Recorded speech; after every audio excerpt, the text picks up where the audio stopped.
Good afternoon and namaskar to everyone. Welcome back from lunch. Well, first of all, I'd like to congratulate everyone on celebrating the 75 years of India's independence. And what a perfect theme, it is celebrating 75 years and shaping India for the next 100.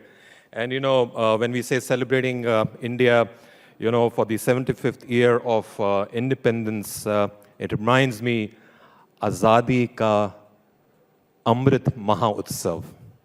So setting the tone, setting the context for today is, entrepreneurship and direct selling and how, we can make India, self-reliant and also talking about Atma Nirbhar Bharat. When we talk about this, you heard, various speakers before me in the first session, and it was really inspiring to listen to all of them. Well, setting the tone for today and for this session is that, the Indian economy has had its fair share of ups and downs in the first 2 decades of the 21st century.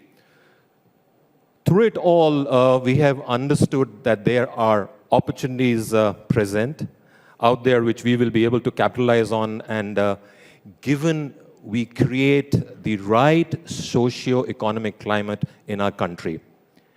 Well, I think that through the efforts of the civil society and our forward-thinking government, we are at a good place to create a truly self-reliant and independent India. And what we say is an Atma Nirbhar Bharat. So it is safe to say that the first 2 decades of the 21st century has been just a glimpse of what Indians can achieve together, the power of India. India's growth story is not commonplace. Unlike other developing nations, India's economy moved from an agriculturally dominated one to a service-dominated economy. Most developing nations saw a move from agriculture to industry to service, while India, it skipped the industrial movement. Now, this had a negative and positive impact on the current scenario. A service-heavy economy meant that we were the perfect destination for outsourcing and manufacturing for a lot of businesses from various parts of the world. Well, while this boosted the economy through job creation, the jobs that we got were neither creative nor explorative to a large extent. In the second half of the last decade, what India saw was an increase in the number of jobs created through entrepreneurial endeavors. Now, with the help of the government initiatives, such as the Make in India, Atmanirbhar Bharat, and Startup India, readily available, the internet, which you also heard our Skill Development Minister for State talking about it, and inclusion of industries such as the MSMEs and the direct selling industry, to the mainstream, we have inculcated the entrepreneurial spirit even in the tier 2 and the tier 3 cities in the country. Now, ladies and gentlemen, this is important. Why? Because since India basically sailed through the industrial development and went straight, into service model, we had to work innovatively to create a legacy of entrepreneurship. And for the longest time, being your own boss was thought to be a very, I would say, a difficult route. And for most of us, it was either the family business or agricultural job in the government or a private sector. Entrepreneurship and business person was seen as unstable professions restricted to a certain sector of economy. But slowly and, bit by bit, citizens of our country have started understanding the importance of professional freedom. And at the very forefront of this progress has been the MSME sector. Just to share some statistics, the sector employs 11 crore people and contributes 30%, approximately 30% of the GDP. Recently, the ministry announced that they aim to increase the contribution to 50% of the GDP and add another 4 crore jobs. And of course, with the initiatives such as, Sambhav, Pradhan Mantri Mudra Yojana, PMMY, and Prime Minister's Employment Generation Program, which is also called the PMEGP, I think we are all well on our way to achieve our growth targets. But the question comes here is that how can government encourage entrepreneurship to increase self-reliance and Atma-Nirbharta? Well, the government has already paved the way through its efforts and policies for young entrepreneurs to step up into the field and have a fair shot. Things like initiatives like Startup India, Atmanirbhar Bharat, Pradhan Mantri Kaushal Vikas Yojana, MSME Market Development Assistant, and Atal Incubation Centers. But these are some programs and policies that will have a long-term effects on the Indian entrepreneurship journey. Not only this, additionally, in the next few years, we will depend on the government to support us with the policy ecosystem and the education to create the right talent pool. Our challenge in the coming future is not going to be job creation, but how to have an employment pool, that can fulfill these various, I would say, job roles. The Indian MSME sector has shown that it is well equipped to create jobs under the right socio-economic and political climate. Entrepreneurship is about creating a culture and fostering a mindset. When people of society start looking at problems to come up with the ways to solve them, that's when you know you have the right culture. These things happen organically. They take time and consistent effort. And by facilitating the growth of micro-entrepreneurial sector, creating the right educational environment for the entrepreneurs and domain experts to develop their skills and continuing the legacy of fostering financial independence for individuals, we can achieve self-reliance in a sustainable manner.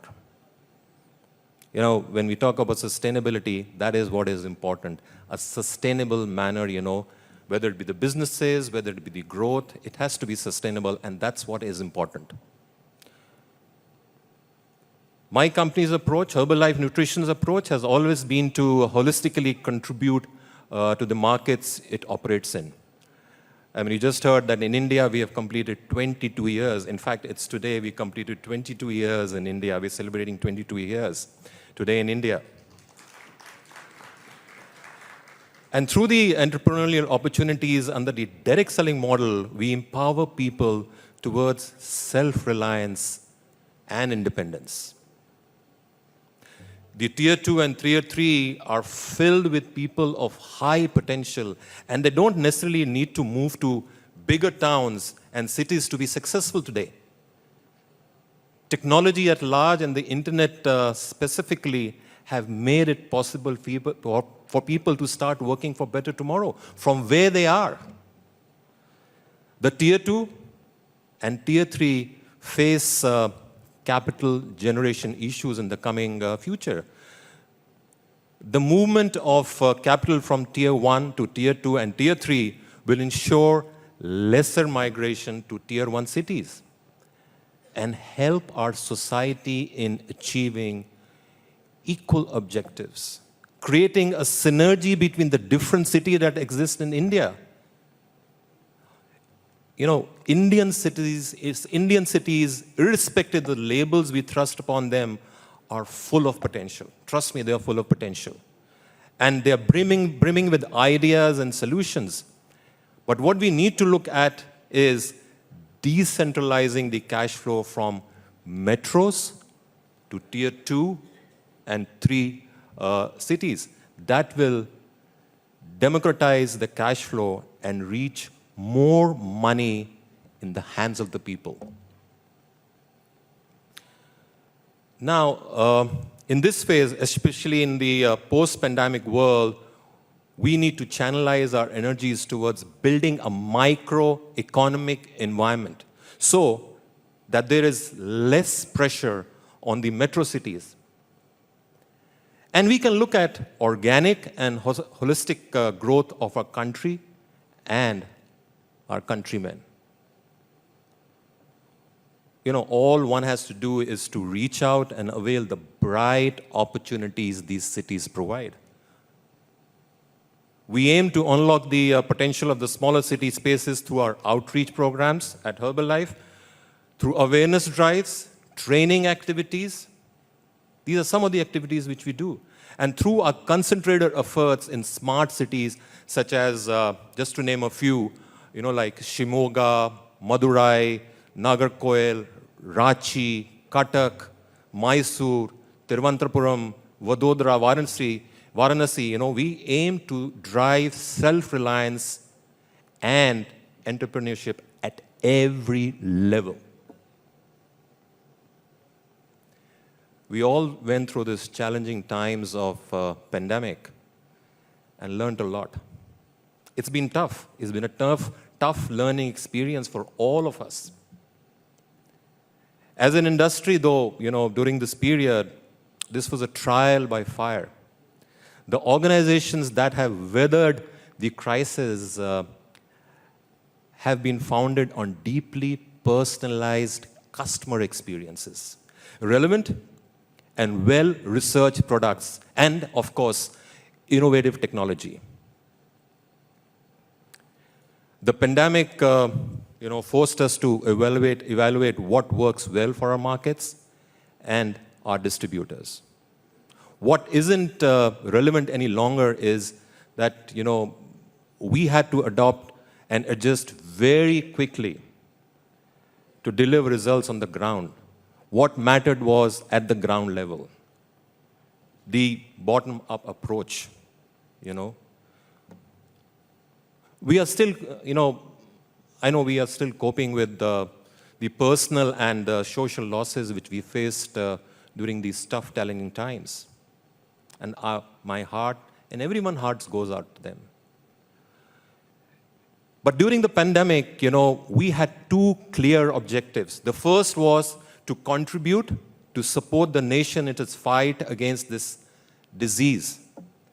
And the second one was to contribute to the society we serve. Also, you know, we needed to maintain our constant commitment to the well-being of our distributors and employees. And I strongly believe that, you know, we achieved these goals to the best of our abilities. The post-COVID scenario will see us maintaining our focus on strengthening the brand in our offerings to the market. The strength and authenticity of the brand and its leadership serve as both anchor and compass in times of uncertainty. Ambiguity calls on value-based decision-making, and the greatest sign of a resilient organization is how true it can remain to its core values in times of difficulties. And this event which is happening today, this is just a perfect event, celebrating 75 years of India's independence and shaping for the next 25 years. It couldn't have been a better time to work on this theme and talk about this theme, And I would like to thank Times Network to start this conversation on India's 75th year of independence and to bring about a meaningful dialogue that will help in building a new and a stronger India.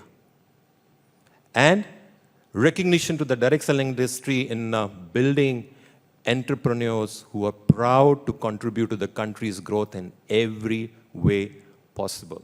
Creating an Atmanirbhar Bharat, creating a self-reliant Bharat. So once again, thanks to Times Network for this theme today. Really excited to be here with you all and sharing, how we can create entrepreneurship, how we can create entrepreneurs, how we can make India self-reliant, Atmanirbhar Bharat.